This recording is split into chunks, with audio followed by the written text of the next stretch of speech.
Bonjour à tous, chers price actionneurs. Avant de regarder la vidéo, lisez le disclaimer, car cette vidéo n'est absolument pas un conseil en finance.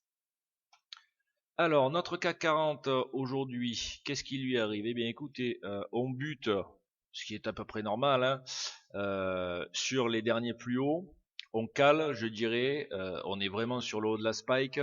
Après avoir bombé de 500 points, ce qui est assez rare sur le CAC, on fait une petite pause, ce qui est logique.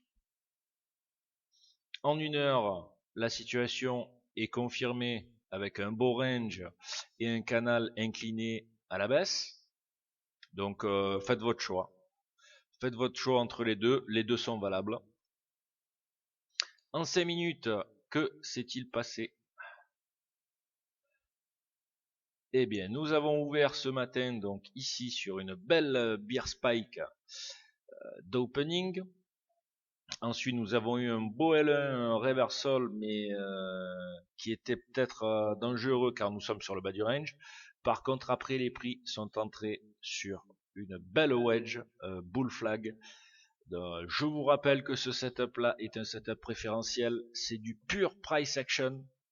Sur le bas d'un range, si vous avez un wedge bull flag, il est de très bon augure de rentrer à la hausse sur breakout. Moi j'ai été un petit peu impatient, je suis déjà rentré sur anticipation du break ici. Je suis re-rentré sur le break en renfort et j'ai tout lâché au contact du previous high et au contact de l'ouverture du jour. Donc après avoir créé cette wedge, les prix sont rentrés en micro-range à l'intérieur du range.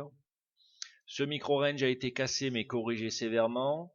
Donc on prêtera quand même beaucoup plus attention à la trendline qui a été créée entre les points de 10h20 et 11h15 qui fait augmenter tout doucement la pression haussière. Et il sera bon d'observer le comportement des prix au troisième contact notamment de cette trendline. Il y aura à mon avis du monde à bord. Pour les scénarios, très simple, à la hausse, on attend le break des 145 francs, au minimum sur 150-152. À la baisse, méfiance sur le break des 114 parce que nous avons le bas du canal tracé en une heure qui va pouvoir peut-être nous donner du fil à retordre. Major move bien sûr. Et puis sinon, la trendline à jouer, sachant que dans un range, on oscille très souvent sous forme de trendline, comme vous pouvez le constater ici. On peut le constater là. Je trace vraiment les choses grosso modo, quoi. Hein. Mais c'est vraiment l'esprit du range. Un range peut être découpé, voilà, par des grosses trendlines comme ceci. C'est le but du range de toute façon, piéger le plus de traders, réaliser des micro swings à l'intérieur. Par contre après, juste au niveau du long terme, après avoir fait une très belle jambe de hausse, nous sommes en situation de ranging. Dites-vous une chose, c'est que le break du range par le haut ou par le bas va être décisif. Si c'était par le bas, ça pourrait valider un double top majeur.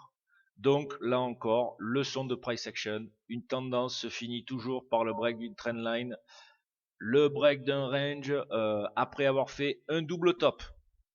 Et là, si on cassait à la baisse, ce serait le scénario typique. Et à la hausse, eh bien, on aurait droit à deux belles jambes de hausse encore derrière.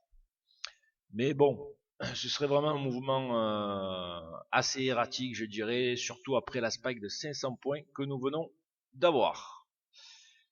En tout cas, je vous remercie. Je vous souhaite de passer un excellent week-end. N'hésitez pas à venir sur la chaîne YouTube qui est votre chaîne. C'est pour vous que je l'ai faite, pour vous aider dans votre trading et développer aussi notre groupe No Break, No Gain. Bon week-end à tous et à lundi.